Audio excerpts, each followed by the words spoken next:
Elle vient, mais ne viens pas quand je serai seul. Dans des doux choisis dans ma vie, je veux choisir ma mort aussi. Ce qui meurt. Hugues et Fraternité. Ouais, c'était un petit extrait de ma vidéo précédente. Un des groupes que j'ai rencontré à la fête de l'humain, qui maintenant fait partie de mes groupes préférés, qui s'appelle Limite Sympathique. Bon, la vidéo que j'ai postée leur rend pas forcément hommage, parce que déjà c'est une vidéo et qu'ils sont mis en live. Mais en tout cas, ils sont limite sympathiques. Et en tout cas, niveau musical, j'ai adoré. Même en dehors du niveau musical, j'ai adoré. Et d'ailleurs, j'ai filmé une de leurs prestations, deux de leurs prestations que je posterai dans cette semaine ou la semaine prochaine, suivant le temps que j'ai. D'ailleurs, je vais faire une petite précision sur mes derniers formats. Je vais toujours continuer. J'ai rajouté un format qui s'appelle Monde de merde. Où, d'ailleurs, c'est une de mes vidéos que j'ai fait le plus de vues. Et moi, j'ai pris pas mal de plaisir à la faire. Ça m'a un peu, voilà. Mais je vais continuer à faire mes vidéos où je raconte ma vie et mes vidéos de psychanalyse personnelle où voilà, où je réfléchis sur un sujet pour essayer d'avancer. Et mes petites vidéos, mes petites interviews à la recherche de la fraternité. Du coup, il y aura trois formats sur ma chaîne. Vous regardez ce que vous voulez. Si vous voulez rien regarder, vous regardez rien. Si vous voulez regarder qu'un truc, vous regardez qu'un truc. Si vous voulez tout regarder, vous regardez tout. Je m'en balèque. Voilà, chacun regarde ce qui lui plaît. Mais en tout cas, je vais tout poster sur la même chaîne, j'en ai rien à foutre. Et les mondes de merde, je les ai fait aussi parce que, vu que je veux faire de la scène, à la base, c'est censé être drôle. Bon, j'ai pas eu trop le temps d'écrire, c'est plus un petit crachage de haine. Mais je pense que au fur et à mesure des étapes, les mondes de merde, c'est fait pour mes petits formats mondes de merde. Je l'ai fait pour que ce soit drôle, pour parler de sujets qui m'énervent et essayer d'en rire. Voilà. Du coup, je vais les continuer et essayer que ce soit de plus en plus drôle. Je suis pas sûr que les premiers étaient drôles, mais à l'avenir, on va essayer que ce soit de plus en plus drôle. Voilà, du coup, cette vidéo-là, c'est ma petite séance de psychanalyse pour essayer de faire un petit peu le point sur ce qui s'est passé à la fête de l'UMA. Bon, la fête de l'UMA, pour moi, ça a été un putain de moment de fraternité. J'ai fait de belles rencontres. J'ai revu les gens que j'avais vus pendant la campagne de François. Et ça m'a fait plaisir. Voilà, ça c'est. Voilà. Renouer un peu avec ces mots. Renouer des liens de fraternité avec des gens que j'avais pas vus depuis quelques mois. Ça m'a fait plaisir. Et j'espère que aussi. Et j'ai fait quelques nouvelles rencontres. Trois surtout. Dont j'ai fait des interviews des trois personnes. La petite Madame Lynn du groupe Limite Sympathique. Et pas qu'elle d'ailleurs, ces deux musiciens aussi sont vachement cool. Mais elle m'a plus que marqué. Et du coup, voilà, j'ai fait Monsieur Charles Boireau, président de l'ANC, l'Association nationale des communistes, dont j'ai fait une interview aussi. Monsieur Yannick Antoine, Yann Antoine, un monsieur, l'équivalent de Fifi, un des gars que j'avais, la personne pour qui j'étais là à la fête de l'UMA, vu que j'étais à la fête de l'UMA parce que Fifi m'a demandé de venir donner un coup de main au stand de Fakir. Et du coup, j'y suis allé. Et voilà, des belles rencontres. D'autres aussi, mais que j'ai pas forcément eu les couilles ou le temps de faire une interview. D'ailleurs, le seul gars qui m'a mis une quenelle pour les interviews, Monsieur Poutou, qui m'a gentiment envoyé chier. Bon, il m'a pas gentiment envoyé chier. Euh, j'ai attendu qu'il fasse ses selfies comme une star avec tout le monde. Et j'ai voulu lui poser mes quatre petites questions. Mais quand il a vu que j'ai sorti la caméra, il a hésité. Du coup, il m'a gentiment esquivé. Voilà. Et voilà, il m'a dit de. Au début, j'attendais. Ça me posait pas de problème d'attendre tant qu'au bout d'un moment, il aurait répondu à ma question. Mais il est. Voilà. En gros, il a pas pris 2 minutes pour me répondre à mes questions. Il les aurait eu. Pas plus de 2 minutes, parce que je sais qu'il a pas le temps. Mais les 2 minutes, il les aurait eu, c'est sûr. Voilà. Euh, il est très attentionné à son image, ce petit monsieur Poutou. C'est un peu décevant. Voilà. Parce que je trouve que le message est plus important que l'image.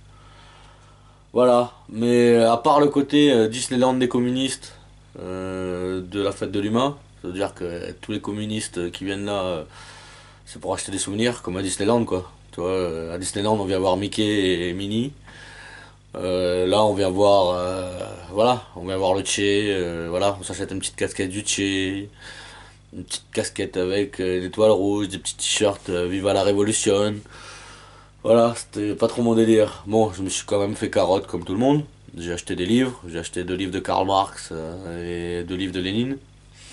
Je me suis dit que c'était l'occasion ou jamais à une fête de communistes pour acheter ces livres-là, vu que je les avais pas lus et que je vais me mettre à les lire juste pour me faire un avis dessus. Voilà, tout le monde se démerde à dépenser des sous et acheter quelque chose. Voilà, outre ce côté mercantile avec lequel j'ai du mal, la fête dégageait quand même une putain d'odeur de fraternité. Bon, bien sûr, dans la fête en elle-même, je pense que c'est la même, peut-être légèrement plus que dans un festival normal, vu que les gens se bourrent la gueule. Et quand les gens se bourrent la gueule, ils sont assez fraternels en général. Ça dépend du niveau d'alcool. Quand t'as trop bu, c'est un peu le contraire. Tu deviens un peu. Mais sinon, en général, voilà, l'alcool aide à la fraternité. La drogue en général, hein. Voilà. Mais en tout cas, à l'intérieur des stands, il y avait des. Voilà, je sais pas, enfin, c'est difficile à décrire, mais j'ai ressenti un putain de sentiment de fraternité. Ben voilà, on a partagé du temps, des efforts, des opinions. C'était vachement cool. J'ai rencontré. Voilà, je saurais pas comment l'expliquer, c'était juste pour essayer de retranscrire ça en vidéo, mais ça va être difficile.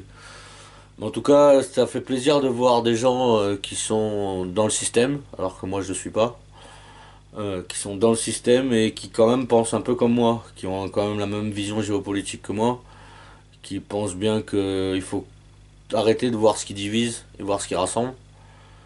Euh, voilà, ça c'est le point le plus important que j'ai retenu de cette fête de l'humain, c'est arrêter de voir ce qui divise. Pour les gens pour les gens de notre situation en tout cas, que ce soit de droite, de gauche, j'en ai rien à foutre. On est tous dans la merde, on se fait tous enculer par les mêmes personnes. Et il faut lever la tête et essayer de se battre. Chacun se bat à sa manière, même si je suis pas d'accord sur la manière, sur comment tu te bats. Je vais essayer de soutenir maintenant. Voilà. Du coup, même si je suis blasé des manifs, je vais continuer d'y aller. Et voilà. Voilà, on a eu des discussions à la fin vachement intéressantes où j'ai vu que le combat syndical était possible. Que même si j'étais pas d'accord avec le syndicalisme, c'est quand même un outil pour s'organiser, que ça permettait à des gens de faire chier leur patron comme pas possible. Il y a Fabien qui m'a raconté un peu comment ça se passait dans son boulot et que ben voilà, son patron, la direction voulait le virer depuis longtemps. Ils ont même vu comment il les fait chier. Voilà, il appelle les flics quand son patron se gare sur une place handicapée, s'il te plaît. Si ça c'est pas avoir des couilles, voilà. Du coup, son patron prend des amendes régulièrement à cause de lui. Et ça, j'adore. Et plein d'autres détails. J'ai pas tout en tête là maintenant, mais plein d'autres détails. Comme en gros, c'est une grosse épine dans son entreprise. Et ça, je respecte. Et tellement une grosse épine qu'ils ont demandé combien il voulait pour partir. Il a répondu, bon, vous avez engagé un nouveau directeur à 1 million. Bon, moi je veux 500 000 pour partir. Je pense pas qu'ils vont lui donner, à moins qu'il devienne une trop grosse épine. Et voilà, ça m'a fait plaisir de voir que le combat était possible, même à l'intérieur d'une entreprise. Je l'avais déjà vécu parce que je me suis souvent battu pour les salaires du peu d'endroits où j'ai travaillé. Partout où j'ai travaillé, en général, les salaires des gens ont été augmentés. Et voilà, ça m'a fait plaisir de voir que le combat est possible. Voilà, après sur la géopolitique mondiale aussi, ça m'a fait plaisir que des gens ancrés dans le système, qui regardent la télé et compagnie, se laissent pas bouffer par elle. Je vais donner un petit exemple concret. On a parlé de la Corée du Sud, de la Corée du Nord, et que oui, il y avait des gens qui se laissaient bouffer par le système et qui disaient que la Corée du Nord c'était une grosse dictature. Moi, j'arrête pas de répéter que je sais pas. J'y suis jamais allé.